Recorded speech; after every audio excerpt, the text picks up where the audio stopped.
लेकिन मैंने कहा था कि हिमंता छोड़ दे तो छोड़ दे, मैं मुद्दा नहीं छोड़ूंगा जब तक इस मामले में अंतिम फैसला नहीं आएगा। मैं याद दिलाता रहूंगा, कोई फर्क नहीं पड़ रहा अगर आप लोग कहेंगे कि मैं बार बार सेम वीडियो बनाता हूं, मैं एक ही मुद्दे को बार बार उठाता हूं, मुझे व्यूज की लालच है, मुझे ये है वो है। ठीक है, अगर कुछ लोग कहते हैं तो मुझे आपत्ति नहीं है। ना तो मेरा यहां पर मकसद व्यूज का होता है, ना मेरा मकसद यहां पर किसी तरह की लोकप्रियता का होता है। गौरव गोगोई वाला मुद्दा आज तक कोई चैनल नहीं उठा रहा है। आप जाकर मुझे लिंक दे दीजिए जिसमें किसी ने सवाल पूछा हो कि आईएसआई एजेंट वाले मामले में गौरव गोगोई का क्या हुआ। 25 मई के बाद से आज तक किसी चैनल ने यह नहीं उठाया कि पवन खेड़ा 25 मई को क्यों नहीं पहुंचे असम। भैया सबको विज्ञापन मिलते हैं, सीधी सी बात बता रहा हूं, सबको सरकार से विज्ञापन मिलते हैं, तो कोई सरकार के खिलाफ क्यों उठाएगा। लेकिन मुझे तो आप लोग देते हैं ना, मेरा चैनल चलाने के लिए तो छोटी छोटी राशि आप लोग भिजवाते हैं, तो मेरी जो निष्ठा है वो आपके प्रति होगी, यानी कि देश के प्रति होगी, राष्ट्र के प्रति होगी। तो मैं तो सवाल उठाऊंगा, किसी को अच्छा लगे तो ठीक, किसी को अच्छा ना लगे तो कोई बात नहीं।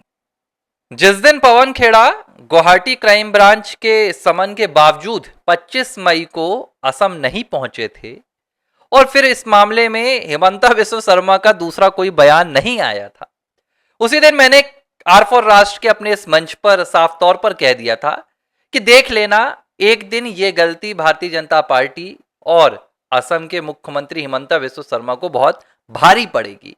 और मैंने उदाहरण भी दिया था कि जिस तरीके से ना तो राहुल गांधी के खिलाफ कभी कोई कार्रवाई की गई, ना आपके गांधी परिवार के दूसरे सदस्य के खिलाफ, और आज वही राहुल गांधी पीएम मोदी को चोर चोर चिल्लाते हैं।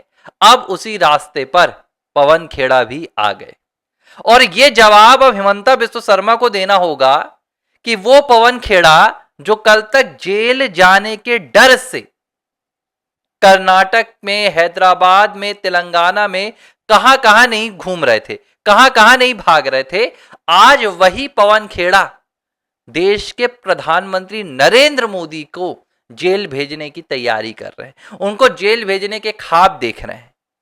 और यह सब कुछ अगर हो रहा है तो वो सिर्फ और सिर्फ हिमंता बिस्वा शर्मा की इस दोहरी राजनीति की वजह से। और मैं ये सब क्यों बोल रहा हूं, मैं क्यों आग बबूला हो रहा हूं, इसके पीछे की वजह पवन खेड़ा का वो ट्वीट है जिसे देखकर आप भी भड़क जाएंगे और आप भी कोसेंगे कि भाई हम भी राजनीति के शिकार हो रहे हैं। आज पवन खेड़ा ने यह ट्वीट किया। यह ट्वीट पवन खेड़ा ने उस मुद्दे पर किया है जिसमें भारतीय जनता पार्टी प्रधानमंत्री नरेंद्र मोदी का इस देश में सबसे ज्यादा समय तक प्रधानमंत्री के पद पर रहने का जश्न मना रही है और जवाहरलाल नेहरू के रिकॉर्ड को तोड़ने की बधाई दे रही है। उस मामले में, उस मुद्दे को लेकर पवन खेड़ा ने क्या कहा है? पवन खेड़ा ने कहा है कि after beating Nehru's record of days in office, we are waiting for Modi to beat Nehru's record of spending days in jail. Pawan Khera कह रहे हैं कि भाई प्रधानमंत्री नरेंद्र मोदी ने नेहरू के इस रिकॉर्ड को तो तोड़ दिया है कि सबसे ज्यादा समय तक उन्होंने दफ्तर में समय बिता लिया, लेकिन हम इंतजार कर रहे हैं कि नरेंद्र मोदी सबसे ज्यादा दिन तक जेल में रहने का रिकॉर्ड कब तोड़ेंगे। ये तंज है। और तंज क्या कह रहा है कि भाई कब नरेंद्र मोदी जेल जाएंगे। सोचिए कि 15-20 दिन पहले तक वो व्यक्ति जो जेल ना जाने के डर से फरार घूम रहा था, फरार, आज वो व्यक्ति देश के प्रधानमंत्री को लेकर इस तरह का ट्वीट कर रहा है। तो क्यों कर रहा है? क्यों? आज भाई वो राज्यसभा के उम्मीदवार है, वो राज्यसभा पहुंच गया पवन खेड़ा, उसके पास ताकत आ गई है और उसे ताकत आने के अलावा यह बात पता चल गई है कि भारतीय जनता पार्टी सिर्फ और सिर्फ चुनाव जीतने पर फोकस करती है। भाजपा के जितने भी मुद्दे रहते हैं इस तरीके के विपक्षों के खिलाफ, मैं उन मुद्दों की बात नहीं कर रहा हूं कि 370, राम मंदिर, और वो तो उन्होंने निभाए हैं, उसके लिए तो हम उनका बहुत बहुत धन्यवाद भी करते हैं। लेकिन ये जो राजनीतिक मुद्दे रहते हैं, मैं राजनीतिक मुद्दों की बात कर रहा हूं, सोनिया गांधी, राहुल गांधी, प्रियंका गांधी वाड्रा, रॉबर्ट वाड्रा, इनके मुद्दों पर कांग्रेस पार्टी को पता है कि भाजपा सिर्फ बस इसके अलावा कुछ भी नहीं करती है। और वही आज भी हुआ। 25 मई को आखिरी समन जारी हुआ था उसके बाद इस मामले में कोई कार्रवाई नहीं हुई। पवन खेड़ा राज्यसभा के लिए उम्मीदवार घोषित कर दिए गए। हिमंता बिस्वा शर्मा का एक भी बयान नहीं आया कि भाई अब मैं पेड़ा कैसे बनाऊंगा। कुछ लोग न्यूज चैनल में पता आपको क्या हेडलाइन दिखाकर चला रहे हैं कि भाई पवन खेड़ा का पेड़ा नहीं बना पाए, लेकिन पवन खेड़ा अब अपने राज्यसभा जाने का पेड़ा हिमंता बिस्वा शर्मा तक जरूर पहुंचाएंगे। ये अब बातें चल रही हैं। ठीक है भाई, हमको भी पता है कि कानून की अपनी एक सीमा होती है, लेकिन अब आपके बयान कहां गए? तब तो आप सुप्रीम कोर्ट की नहीं सुन रहे थे। और चलिए, आपने ये नहीं कहा था कि मैं एक राज्य के मुख्यमंत्री के तौर पर यह कार्रवाई कर रहा हूं या भाजपा के नेता के तौर पर। आपने अपनी पत्नी का जिक्र किया था, हिमंता।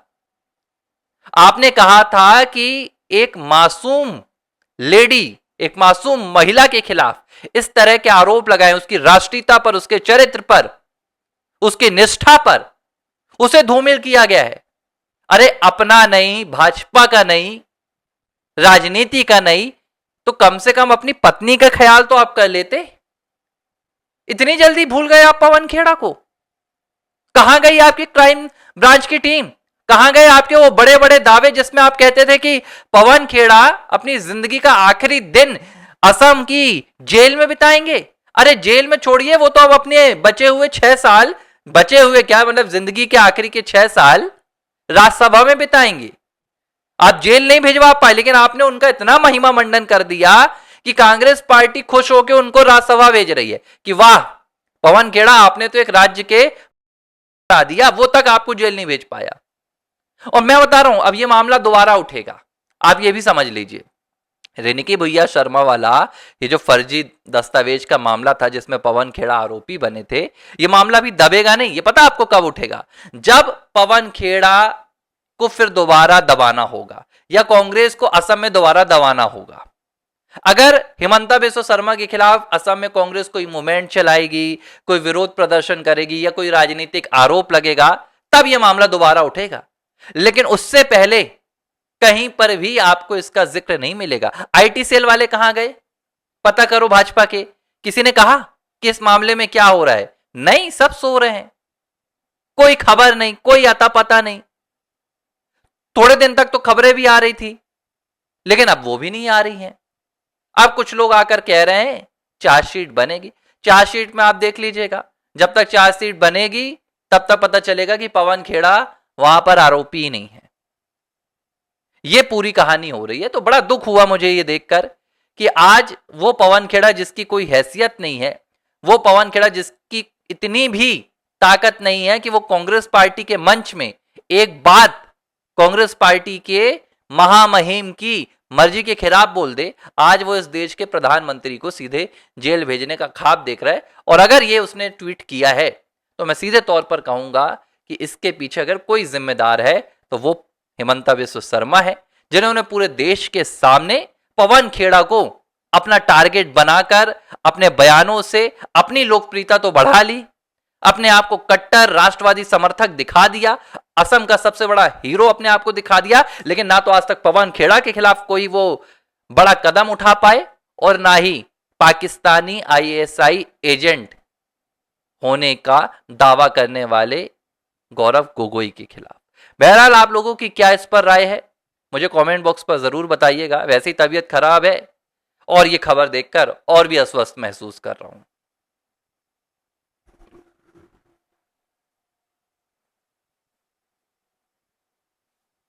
लेकिन मैंने कहा था कि हिमंता छोड़ दे तो छोड़ दे, मैं मुद्दा नहीं छोड़ूंगा जब तक इस मामले में अंतिम फैसला नहीं आएगा। मैं याद दिलाता रहूंगा, कोई फर्क नहीं पड़ रहा अगर आप लोग कहेंगे कि मैं बार बार सेम वीडियो बनाता हूं, मैं एक ही मुद्दे को बार बार उठाता हूं, मुझे व्यूज की लालच है, मुझे ये है वो है। ठीक है, अगर कुछ लोग कहते हैं तो मुझे आपत्ति नहीं है।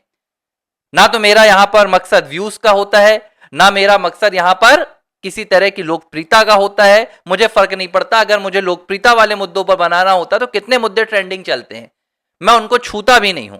मैं सिर्फ उन्हीं मुद्दों को उठाता हूं जो मुझे कहीं और चलते हुए नहीं मिलते, जिस पर मुझे समझ में आ जाता है कि अब इस मुद्दे को दबाया जा रहा है।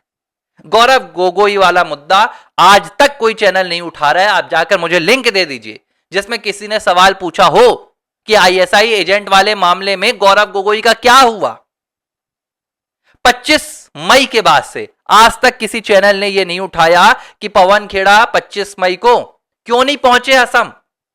भैया सबको विज्ञापन मिलते हैं, सीधी सी बात बता रहा हूं, सबको सरकार से विज्ञापन मिलते हैं, तो कोई सरकार के खिलाफ क्यों उठाएगा। लेकिन मुझे तो आप लोग देते हैं ना, मेरा चैनल चलाने के लिए तो छोटी छोटी राशि आप लोग भिजवाते हैं, तो मेरी जो निष्ठा है वो आपके प्रति होगी, यानी कि देश के प्रति होगी, राष्ट्र के प्रति होगी।